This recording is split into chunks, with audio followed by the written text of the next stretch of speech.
Welcome to the Leander Lions Coaches Show. We're here at Guaco Taco. Beautiful evening tonight here at Lakeline and Crystal Falls. Mark Sickles here with Chuck Cracy and, of course, Coach Price. We're here to talk about last week. We're here to talk about next week. And we want to thank Lisa Ortiz for getting this together for the Leander Lion Booster Club. The sponsors, we'll talk about them before we go on the air. The platinum sponsors, Thrive Realty at thriverealty.com, Modern Shade, ModernShadeLLC.com, PK Custom Pools at pkcustompools.com, Quality Moving and Storage, AustinTXMovers.com, LOA Construction and Austin Roofing at LOAConstruction.com, and the gold sponsor, Funk.com. Well, Coach, thanks for coming out tonight. Got a nice evening here tonight. Feels nice. It's awesome. Better weather than we've had here in a while. Yeah, definitely. So today was a school holiday, but you still had practice. Do you change things up? Do you switch the times? How does that work? Yeah, with the school holidays, we have to take into account what the district is requiring from our teachers, the coaches that are teaching in the classroom. And so we try to adjust schedules to make sure that we can fit around that. Luckily, the next couple of days are holidays, and the schedules kind of lay out to where they match pretty closely to what we do on a regular day. So that's something good for us for the next 2 days. Great. So let's talk about last week. Injury bug has been hitting, it seems like, every week. Sure. Started out even preseason, and it seems like every week someone else is getting injured, and we've had, not going into any specific names, we've had some defensive backs, we've had some receivers, quarterbacks. It just kind of goes down the line, offensive linemen. So seems to be taking its toll a little bit here. Any good news coming up on anybody? Not any names specifically, but get everyone healthy. We do have some guys getting healthy and coming back to us here in the next couple of weeks, which is obviously going to be good for us. I'm really proud of the guys that have stepped into some pretty big roles over the course of the last 4 or 5 weeks, and some of the guys that weren't as experienced, whether they're younger guys, sophomores or juniors that are stepping in, or seniors that haven't played a ton of reps in the past. They're doing a really good job of trying to step in and fill some of those roles that we have. So it's not fun to lose anybody, but in the long term, you're going to have more guys that are capable of playing in varsity football games by the end of the season. And for those guys that return to us next year, they can officially say they've taken some varsity snaps and they played in the game. So it's tough, but it does get some other guys ready. Yeah, and I was going to talk about that when we get into the discussion on the players. But let's talk about, last week at Weiss, we knew they were going to come in with their high-powered offense. And, Chuck, I don't think we've seen a team this season that just routinely threw it 30 yards down the field. Yeah, they looked a little bit like the Cowboys did yesterday. I mean, they definitely have their offense moving in a positive direction. And, we didn't see much of that this season. There were a couple deep passes, but routinely throwing it down the field. Yeah, that's the offense that, that's how they're built. They have a really talented quarterback and a couple of really good receivers, and so that's what they try to take advantage of. They're going to give everybody fits throughout the district just with what they do offensively. So let's talk, because we had a couple quarterbacks play that hadn't played a whole lot this season. We had Cameron Burkman and Sean Wilson. Now, they played some. Sure. They played some this year, and I think that gave them, I guess, a little bit of experience as they stepped in. But, stepping in full-time, I'm sure they were a little nervous. Sure. Yeah, they, luckily early in non-district games, Vista Ridge and Cedar Creek especially, they were able to get reps and do it a little bit. And obviously, we don't want to be in a situation where we have to do a lot of rotations, but because they did do that stuff early, they were really good kind of coming in. Once they settled down a little bit, you can see both of them had some nerves to start, but once they settled in, they both did some really, really good things. Yeah, it seemed to kind of slow down a little bit third, fourth quarter for them. Sure. And that's just going to take a little bit of time and more reps to get out there to feel comfortable with not only the play calling, getting the signals from the sideline, the huddle, the tempo, all of that. It takes time. And it's a lot different when you know going into the week you're going to be in that position than it is to all of a sudden late in the first quarter or early in the second quarter you get thrown into that position. So, nerves are going to be there kind of instantly. You don't have time to prepare yourself for it, really. You just got to get in and do it. And so with all of that in mind, I thought they did a really good job. Yeah. Let's talk about the difference between the two. Talk about Sean Wilson. What is his style of play? Sure. Sean is really a pretty creative kid at the quarterback position. He can do a lot of things also with his feet as well as throwing the ball down the field. The similarities between the two, I guess I can kind of start there, is they both have a really good grasp on the offense. I think you could see that once they did settle in. They didn't make many mistakes. Like I said, Sean's pretty creative with the ball. Cameron is more of a traditional pocket-style quarterback. I was impressed with him the few times that he did pull the ball. He did a good job with that, but he is more of the traditional pocket-style quarterback. And so, they're kind of, have some things that are a little bit different, but they're very similar in the fact that they can operate the offense regardless of what kind of characteristics they bring to it. So let's talk about Cedar Park, obviously a rival that's gone back as long as Cedar Park's been here. Always a big week. Yes. Yep. Always. So they're coming in 2-1 in district play. They beat, last week they beat Anderson, but the week before Henderson beat them. And this last week, I think Henderson put some points up on, Georgetown took it to Henderson. Yeah. So everyone's kind of a round robin. Everyone seems to be, taking their licks on other people. So let's talk about Cedar Park. Let's talk about their offense. What do you expect to see from them? Yeah, offensively, they've got a running back that's been a 4-year starter at that position. And so most of their offense is going to operate through him, but they are going to have the ability to throw the ball down the field. They've got a very talented outside receiver that they're going to try to throw the ball down the field to. I think, from what we've seen in the last couple of weeks where we have, especially with Weiss, they're kind of throwing it all over the place to a lot of different guys. I think it's going to be a little bit different this week. They're going to run their pass game really through that receiver, and the run game is really going to come through that running back. So it's going to be a lot easier for us to focus on two big components of their offense. Now, Coach, this Cedar Park team has lost a couple of games, which is not common for your typical Cedar Park team, but they're no less tough than any other Cedar Park team that we may face. Sure. Correct? No, they still have some talented kids, especially on the offensive and defensive lines. It's probably where their strength lies. They have a couple of kids that returned from last year on both sides of the ball on those lines. And so a lot of their success comes because of those two groups. And so they're going to be very, very tough. As always, this is a rivalry game, which adds another layer to it. So all of those things come into account. I know our kids are up and excited about it. They want to play Cedar Park. They like playing Cedar Park. And it's going to be a very competitive game because, like you said, they're a little bit different than they have been in the last couple of years, and I know we are too.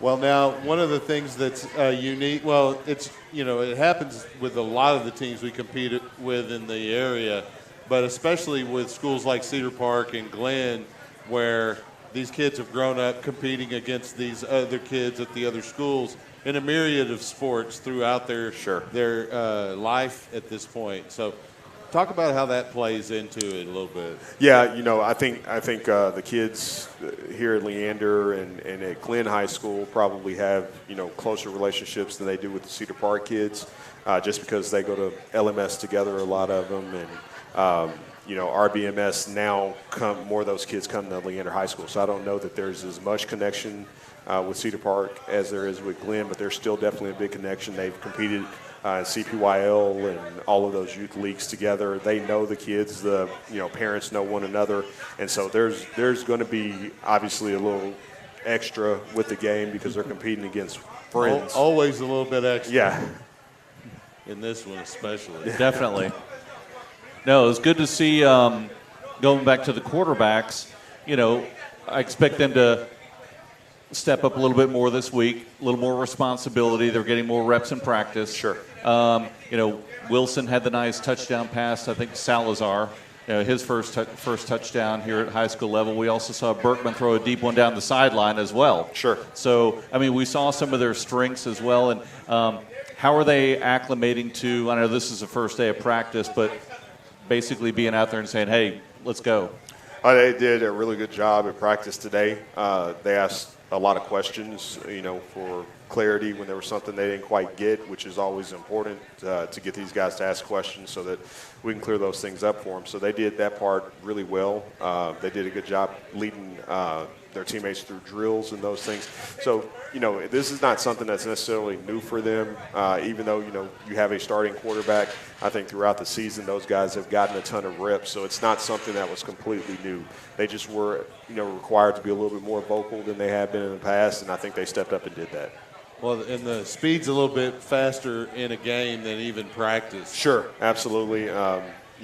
We do some specialized competitive drills, best on best stuff to try to simulate, the speed for both sides of the ball. So they've seen it, but, you don't see it, for 48 minutes, necessarily in the practice. So that part is a little bit different than a game. Yeah, and there's usually not about 6,000 people in the stands Sure. yelling. So. Sure. Yeah, and I know this one will be pretty loud as well. So. Yeah, for sure. This that one should be stadium fun. will be packed. Well, great. No, I appreciate you. Thank you for coming out. Appreciate it. You want to get to the trainers first? You want to get the players first? Yeah, we can talk to our athletic trainers. We have Coach Martinez and Coach Henderson here with us. Okay. I think they're sitting back there. Looks like Coach Henderson's. Yeah, Coach Henderson. I think. Where's they're Henderson? both making their way up here. So. Okay. One at a time. Yeah. Who wants You can first? flip the Let's coin. get Coach Henderson. Yeah. Awesome. All right, thanks. Oop, there you go. Welcome. Thanks for joining us. Yeah, no problem. Did you know you were going to be up here talking to us tonight? I found out around 4 o'clock today. Great, awesome. So tell everyone your name, tell everyone what you do, and how long you've been here. Well, my name is Erin Henderson. I'm the athletic trainer, or one of the athletic trainers. This is my 3rd year at Leander High School, but my 7th year being an athletic trainer. Great. Where'd you go to school? Growing up, where were you born? Where'd you go to high school? And then where have you been training? Well, I grew up in this area, actually. I went to Leander High School. Great. And then I went to Mary Hardin Baylor for 2 years and ended up transferring to Angelo State. And from Angelo State, my first job was actually in the valley, the Rio Grande Valley. Okay. And I was there for about 4 years. And Don Allen, the previous athletic trainer, contacted me. I applied for the job at Leander, and Got to I'm come back. home. Yep. Which Come school home. in the valley did you? I was at a small town called La Feria, LaFeria? Okay. I know where like that right outside of Harlingen. Yep, driven through that before when I had to go down there for hearings. Oh, really? Driven right through there. is. A long drive. Yes. But anyway, no, welcome. So tell us what you do for the boys. Does it start early in the morning? Is it after practice? Is it on weekends? Give us a rundown of your typical week. All of the above. It's definitely all of the above.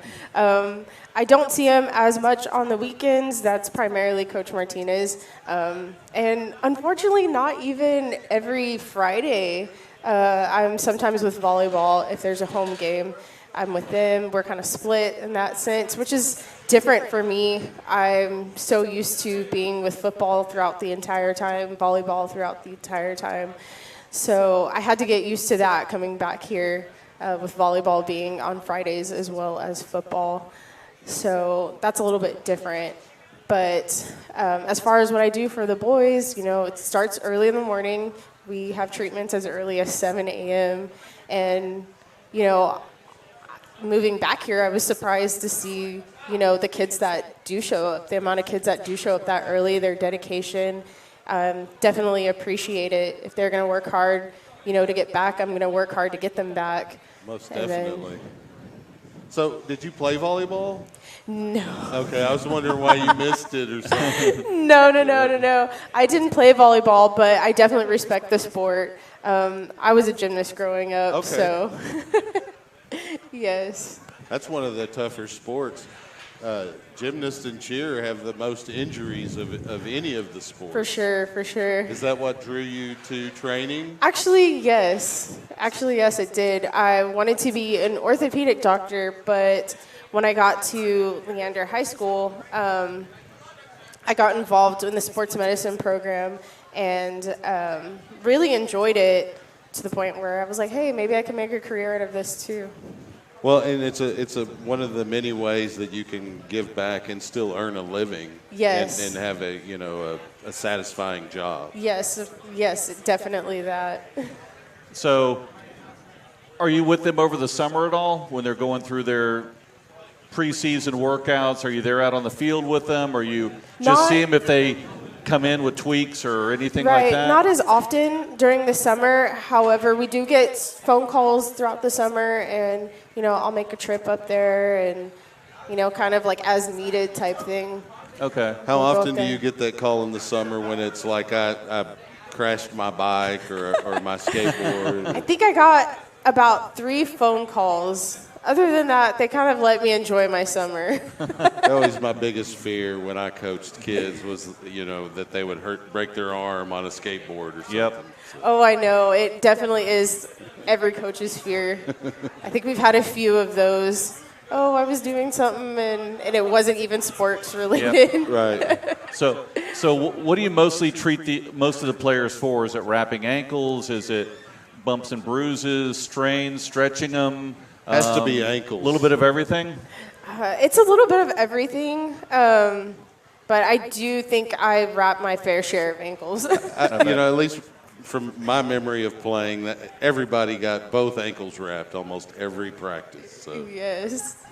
It's mainly the games that we'll wrap them for games, for sure. Unless there's an injury, of course. Right. So what do you enjoy about the Fridays at the games? What's the best part? Well, I think because I spent so many nights on the sideline, I just enjoy seeing the boys like really hyped up, and I enjoy, their triumphs. Their triumphs are my triumphs. And I don't know if it's just that Leander connection I already have, but I've enjoyed seeing them improve, get excited. That's probably the best part of coming back here. Well, I think the connection definitely would strengthen that feeling of enjoyment that you see from them having gone to the school as well. But Yes. I grew up hating Leander, and I get that same joy. So I'm sure it's even stronger for you. Yes. So without getting into any names of the player, what's the worst injury you've seen? Oh, like in my whole entire Yeah, career? in your career, what's the In my worst thing entire you've seen? career, I have actually seen a hip dislocation Oh, wow. with a sub-varsity. It was a sub-varsity game. I think a freshman game. That was probably the worst injury I've ever seen. Poor I would kid. imagine so. Poor kid. So what all sports do you help out in? Well, I pretty much help out with everything in some form or fashion. I feel like Coach Martinez and I do a really good job at, dividing and conquering, because there's only 2 of us and there's a lot of them. And so we have to divide and conquer in order to be successful at taking care of everybody. Right. Well, and a lot of people think, football season's over, the trainers don't have anything else Oh, to yeah, do. right. Talk about all of the other stuff that you do after football season. I would ends. think that we have more. I think spring sports is way You still got demanding. winter sports, too. Oh, You yeah, have winter sports, wrestling, basketball. Then you get into track and baseball, Yep. Golf. softball. Yep. Yeah, it's all Do there. y'all have to go to swim meets and things like that? We don't get called to swim very often, but this year we have had a couple of swim athletes that have needed our assistance, so That's pretty. that's been pretty different. Cool. Yeah. I like that the school has expanded its sports over the time that I've lived here. Yes, it really has. Even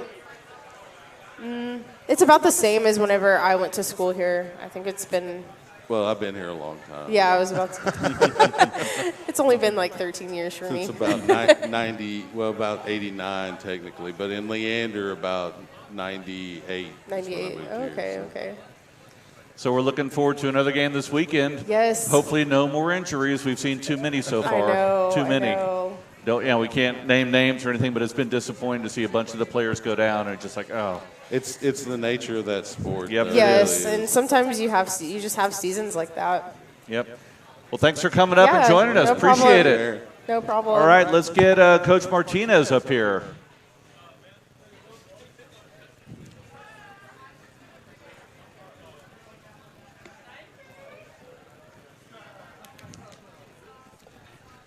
Welcome. How's it going, guys? Good. How are you? I'm doing all right. So let's go through the same drill. Where'd you grow up? Where'd you go to school? How long you been here? Where have you been? I grew up actually in the Round Rock area. We're rivals here with Leander. Actually played in Bible Stadium when it was natural grass, so it's a little, Wow. how old I am there. Wow. But went to undergrad at Texas State, before it changed the name and all that, and then I got my master's up at Texas Tech. And then from there, spent 13 years in the DFW area, and then finally had a chance to come back home and been here for 3 years now. That's great. That's great. So talk about this season without going into any specifics, but it's been a little rough. It's been up and down. It's injury-wise, yeah, they're starting to pile up a little bit, and it's one of those. It comes, in waves sometimes, and Yeah. it's one of those from year to year. You never know. You have a ton of ankles, ton of knees, ton of shoulders. You never know what you're going to get, but unfortunately, right now we're fighting through the wave of it. So early on in the season, we saw a lot of cramps, and that's kind of normal. We talk about the heat, we talk about the summer, talk about telling the kids to drink water, drink water, drink water. Whether they do or don't, you can't control that, but we haven't seen as much lately. So have you seen a difference in what you tell the kids, how they're treating their bodies, how they're taking care of themselves? I think they're actually finally starting to listen and carrying water bottles to class. That's the hard part for us, is actually like telling them, hey, it's okay to drink water in school. I tell them if the teacher's having issues, let me know which teachers, and I'll send them an email directly to say, hey, I need this kid getting plenty of hydration and all that. Throwing a little extra salt on their food, just with the sodium intake and all that. And it's just one of those, just trying to get them to eat better than what they usually do during the summers when it's few and far between. When my kids played, we would freeze a water bottle, about a half gallon, not a full half gallon, quart size jug, about 3/4 of the way, freeze that, and then in the morning they could add water, and throughout the day it would melt, and they had water all day. That's a great way to do it, and I wish more kids would do that. So what time you get to the school in the morning during football season, during the week? 7 a.m. I'm there rolling up at 7 a.m., start treatments. Usually not leaving until 6:45, 7 o'clock at night, depending on the evening, what time we get done with practice, and get all these guys out of here. So talk about game day. What do you do to get ready for the game? What do you take with you if you're traveling? Tell everyone out there kind of all the work that you do I just to wanna get know, ready for them. Do you have an inventory list that you go through? I do have an inventory list that I go through. In the mornings, I'll pull out the X number of rolls of tape. Well, I fill my Rhino, which is our sideline table that we use for injuries and all that, or if I got to tape a kid real quick during the game, we use that table. Then I take probably about a box and a half of regular tape. I can't even tell you how many. There's 24 rolls in a box, so we're taking about 36 to 42 rolls for one game. We have our list of guys who get taped, and we take tape, PowerFlex, pre-wrap, heel and lace pads, AC tape for some guys who need some sturdier tape jobs. It just all kind of depends on that, but we take quite a bit. We take our Rhino, which has all of my equipment, tape, extra slings and stuff like that. Take an extra trunk with spider shoulder pads. We've got extra thigh pads in there if they get bumped or bruised. Every little attachment to the helmet. Every attachment to the helmet. We take a bunch of splints, a bunch of braces and stuff like that, just depending on what the injury is. We've got crutches there on the sideline. We've got our vacuum splints in case of something severe happens. AED. We take the coach's trunk with basically a uniform to fit hopefully every size kid, cleats, helmet, all that kind of stuff in there. So in case some kid decides to forget, hey, I forgot my knee pads today, we've got backup so that they can still play. Is that why sometimes there's a kid with a number that's not on the roster because his jersey got torn and they had to use backup? Yeah, we'll back it, have a backup jersey for him. And I say, thankfully here we don't have names on the back of the jerseys to where, it becomes a little awkward when that one kid that had his name on the back and then has to go back out there with a different jersey. But, I like having it with no name on the back. But, other than that, we take about 6 10-gallon coolers for water on the sidelines, water and Gatorade in the locker rooms. I take injury ice. I take refill ice for the coolers for the locker rooms. Plenty of Gatorade, plenty of cups. And I always put mustard in my sideline kit so that I've got it just so in case someone does cramp up. You ought to put some maple syrup in there for pancake blocks. That's good in powerlifting. I'm not too sure on how well that would work in football. But well, you mentioned you had a list of guys who need to be taped each game. Yeah. Do you ever have any player try to sneak in, get some tape done because maybe they don't want to report an injury or whatever? We've got the few that'll try and hop in there because a lot of times I'm just telling them who's next because I'm just trying to get them in, get them out because I know Coach has his timeline as to when he wants to be out on the field, and so I'm trying to follow that. And then especially if it's just me and Miss Henderson taping, or if we do have an extra kid or two that can actually help us tape, it kind of speeds up the process. But yeah, we got those kids that try and sneak in. It's more on the sub-varsity nights that they want to come in and they wait till I'm out on the field to come in and say and ask my kids, hey, can y'all tape my ankle real quick? And they always ready to, hey, can so-and-so get taped? I'm like, nope. Haven't been there for treatment, so no. Well, over the past couple of years, obviously the big thing has been concussions. Mm-hmm. Someone's out on the field, they're down on the ground. Go through your protocol. What do you do when you go out on the field? What do you look at? What do you do when you're working with that player? Initially, when I go out there with any player, whether it's a head injury or anything else, if they're laying on the field not moving, I automatically have to think of a neck injury, spinal cord injury. So I always go to the head first, unless I can see that they're grabbing their knee or something like that.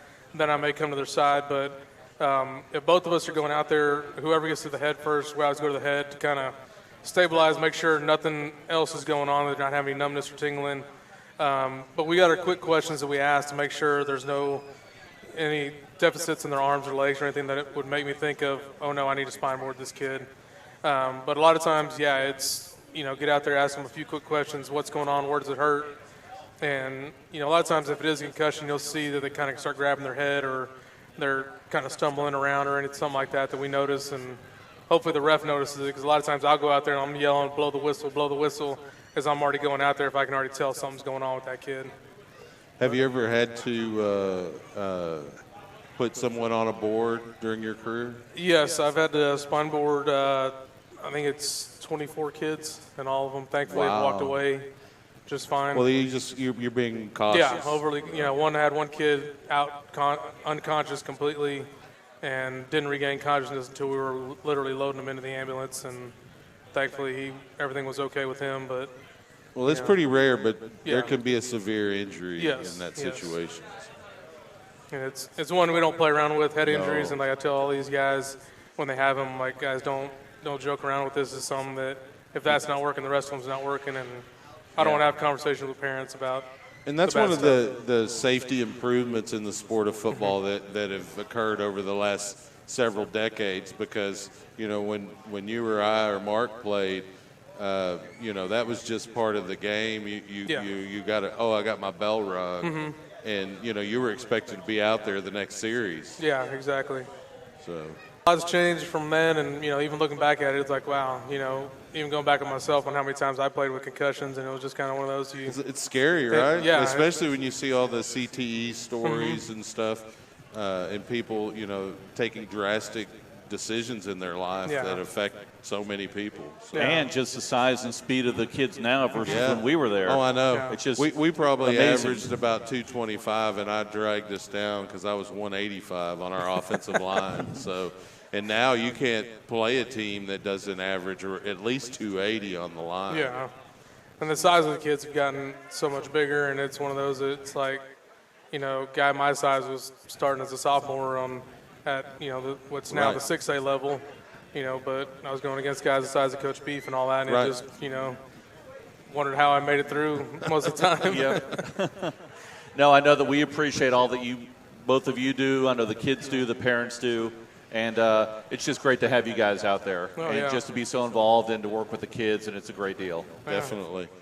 Our seasons never end, so they all kind of blur together. Well, that's what I brought up with Coach Henderson is, people have this perception that you're just a trainer for the football team, but that's not the case. No, we're about to start basketball here soon. There's a lot of out-of-school hours that go on year-round for your position. Yes. We roughly get about 6 weeks off in the summer, and I tend to try and disappear as much as possible to kind of recharge my batteries a little bit and all that. But, yeah, it goes from sport to sport to sport that, it overlaps so much. So, but I love it. I love what I do. I get to go dress in shorts and T-shirt every day, so I can't really complain too much about how I get to go dress for work. Yeah, definitely. I get to do that now, too, but that's because of COVID. No. They moved me to remote. We like seeing you out there, but we don't want to see a lot of you out there. Yeah, definitely. I tend to like to just blend in and who's that guy? Who's that guy out down there? I get to call your name every week. Yep, I appreciate it. Thanks for coming up, and thanks for all that you do. Yeah, both thanks, of you. guys. I appreciate it. All right, so let's move on to the players.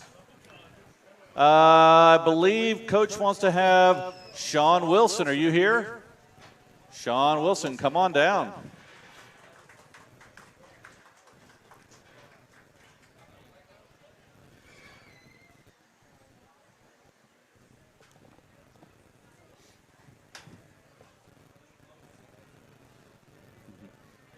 Good, how are you? Thanks for coming. Hey, Sean. Appreciate it. Have a seat. Good to see you. Can you hear us all right? Mm-hmm. Okay, good. No, played a lot last game. Talk about last week. How did it go? I mean, what did they do when you saw what was happening? What did the coaches tell you guys? They just told us to relax and work out the plays that we've done all week, and that it shouldn't be no problem or anything. Just relax and do our thing. Yeah. No, I thought you played well. Appreciate that. Getting in there, threw a touchdown pass. Tell us about that. Really just looking for what was open. I kind of panicked because I didn't see nobody open until like the last few seconds. But yeah, just really got it to Webby, and he took care of the rest. That's great. So talk about the normal practice routine with you're one of three quarterbacks. Mm-hmm. Tell us how that goes each week. We do Indy, so that would be just us warming up and walking through like some of our footwork that we'll do like for the plays that week. And then after that, we would go with the running backs and work through our play actions and everything like that. And then we'll go into team, and then that's whenever we like come together as a unit and work out our plays together and just work them out and how would you say like memorize them in a way. So yeah, that's how practice works sometimes. Well, that's great. So let's talk about Cedar Park. Okay. You know a lot of those players. You've grown up around here. You've seen all those guys. What's the mood like heading in this week playing the Cedar Park team? Relaxed. I'm more relaxed now. Not as nervous as I was last week, but but that's expected. Mm-hmm. That's expected. So talk about how was practice today? Practice today was real good. It was high energy, a lot of learning, a lot of teaching, a lot of remembering the plays, working out the plays, while having fun, of course. Yeah. But yeah, it was just a high-paced while learning at the same time. Well, you talked about having to memorize plays and go out there and go through those progressions. but a lot of times you have to improvise. Talk about how that feels out on the field. Sometimes it's just instinct. Sometimes I just have to do what I got to do. Sometimes it's not there. Sometimes it is there. Sometimes it's built in. Sometimes it's not. It's really just depending on the situation. So if you see a lane open up where you can run, but you can also see a receiver opening up downfield, what's your choice there? Are you going to throw? You're going to run? I'll say I'll step up and throw it, but I'll probably say that now and I'll run in the game. But at that point, you got to make that decision just like that. If you hesitate, you're going to go down. Of course. So you've got to make that split decision. You've got to see it, and then make that in your mind, and you got to go. Yeah, sometimes you have two positive options, and the third option is not making a decision, and that's not positive. Right? That's not a good thing. So what's your favorite class? My favorite class would probably stat. Stat? Wow. I like messing with graphs and all that. Well, that's great. I just have a great teacher. Doing in college? College, of course, going to college. That's a must. I'm thinking about majoring in business management. I want to start my own clothing line eventually. Running it really, not about like the fashion or not designing. Which if I do have to do that, I think I'm pretty creative. So that would be good. But yeah, just business management and getting to manage business, really. Statistics will help there. Yeah, that would make a big dent in it. Have you started looking at certain schools? Which ones have you been looking at? I've been looking at University of Maryland, Baylor, Texas State, Texas Tech. Where else? San Diego State. Okay. Which that throws a lot of people off, but. Would you like to stay in Texas, or you just want to go to where you feel comfortable? Of course, I would love to stay in Texas. It's home. I know where everything is, really. But if something happens to where I get offered to go out of state, I'll definitely take it. But. Well, that's great. So, yeah, you get the opportunity to go play football in college. You're going to take it? Of course. Oh, good deal. Is that why you're considering Mary Hardin Baylor? That's where I see myself, like, bettering as a person, along with playing football or a sport. They got a pretty good football team there, and they pretty nice facilities as well for a Division III school. They should probably be Division II at least, though. No, well, appreciate you coming up. Appreciate Thanks for joining us. Good talking to you. Thank you. Sean, good luck on Friday. Thank you. So, Nick Unger, are you here? Where's Nick? There he is.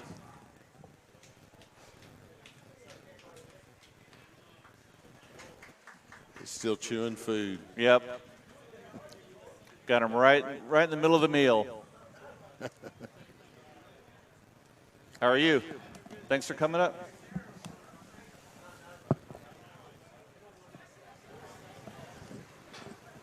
Hear us okay? Yeah. All right, good.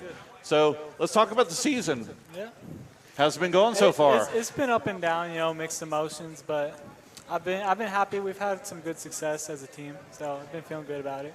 Those ups and downs go a long way to Yeah. team camaraderie and friendship building. Yeah, Talk definitely. about that a little bit. I feel like we come together, like even a good win or a loss. Every time we come on Saturday in the morning, I feel like we all come together as a team, really. No matter what happened, even those tough games, and we're really growing together. And I feel like that's really important. And you can always build on. You actually usually learn more from a loss than you do a win. Yeah, definitely. So learn more. talk about today in practice. I mean, you had a tough game against Henderson, Weiss. You had a tough game against Pflugerville, then Weiss. So 2 tough games in a row. But that doesn't seem to be affecting the mindset of the players. Yeah. I mean, talk about how the coaches are talking to you guys about that. You as players, how are you dealing with that? Because you got to look to the next game. Yeah, definitely. Yeah, we like to look forward to the next week. We come in like today. We kind of go over some of our new plays, what we're deciding to run this week, and we're not really even talking about last week. We talked about that on Saturday a little bit, but we were just watching Cedar Park film today and just focusing on this week and who we got and who we're going to roll with. Yeah, the weeks are short. You got to start. You got to look forward to it and get into your normal routine. There you go. So, what do you like to do in school? Favorite class? Probably biology right now. It's pretty fun. It's a tough class. I'm taking a college level class, college biology, but I learn a lot in that class, and it's pretty interesting, some of the stuff we're learning. So it's probably my favorite class right now. What do you want to do after high school? Go to college, I think. I want to study some sort of science, maybe animal science. I want to be a biologist, I think. So been looking into schools that have a good biology degree. Have you started looking at specific schools? Yeah, like Texas A&M, who else? Texas A&M, Corpus Christi, Texas State, some schools like that I've been looking at. Are you considering veterinary? Maybe if I find that's what interests me, but right now I'm keeping, just seeing what my options are, I want to see what I got. A&M's a very good school for all of those. Yeah, that's my number one right now. I really want to go to. Yeah. So would you walk on as a 12th man? If I had the chance, yeah. Are you looking at trying to play at the next level? If I got that opportunity, I definitely would take it. So. Well, that's great. That's great. Yeah. So talk about the difference between home games and away games. You've had a couple of them. Yeah. Tell all the parents out there, all the people tuning in, what's the difference? How do you approach them? Home games are very exciting. We have a really great student section. It gets really loud at our home games and stuff, especially like that Maynard game was crazy how loud it was getting. Away games are a little different. It's, the day short. Like during home games, we have a lot more time to sit around, prepare, stretch. Away games are a little more hectic. You got to get on the bus. You got to go. Get situated, and the away crowd's pretty loud and heckling you. Especially I play receiver, so sometimes I'm lined up over by their student section, and you hear them talking to you, and you just got to tune them out. So. Which one do you prefer? I prefer home games. I like playing in front of our crowd, hearing them support us. Definitely, I think we got even the lead up, because the lead up, it seems like the hecticness of an away game would keep your mind off of dwelling on things that you just get there and get into game mode. Yeah. So is there any trash talking going on in the field when you're lined up? Oh yeah. Some teams worse than others, but yeah, there's always trash talk. Yeah. I mean, does that bother you at all, or it's just part of the game? Not really. It it doesn't really bother me. No one's ever said anything to get me that angry at anyone. Do you dish it back during the game? Normally, not really. I'm always looking for the play call that's next, because we run pretty fast plays, so I'm always looking over to the sideline. I don't really got time to talk to anybody. But the corner's always talking. They're probably the most talkative out there. So talk about that, because sometimes you guys have been in the huddle. Mm-hmm. Sometimes you're calling the plays at the line. Yeah. Which is easier for you, or does it matter? I like calling plays at the line, but most of the time, sometimes it's difficult calling plays on the line when I'm on the opposite side, and it's hard to see and hard to hear those calls. But most of the time I like just going from already in our position, because we can go fast and defense catch them off guard. So yeah. How does it affect you when they change quarterbacks? Not really. I mean, coach does a good job switching quarterbacks in and out in practice. So most of the time I'm not even worried about who's throwing me in practice. So when it happens in game, it really didn't affect me that much. Is there a difference in their delivery? Do you have to change the way you catch the ball? A little bit, but not really. Most of them have pretty good arm on them and can get it to you pretty fast. So they're all pretty similar. Well, that's great. Well, good luck this Friday against Cedar Park. Yeah. Let's take it to them. Thanks for coming up and joining joining us. Good luck Appreciate on Friday. it. Good job. Well, thanks. Appreciate it. No problem. This is being brought to you. You can listen to the game this Friday, shnsports.com. We want to close out this Leander Lyon Coaches Show. We're here at Guaco Taco, so let's give it a big round of applause to Guaco Taco. We want to thank Lisa Ortiz for getting all that together.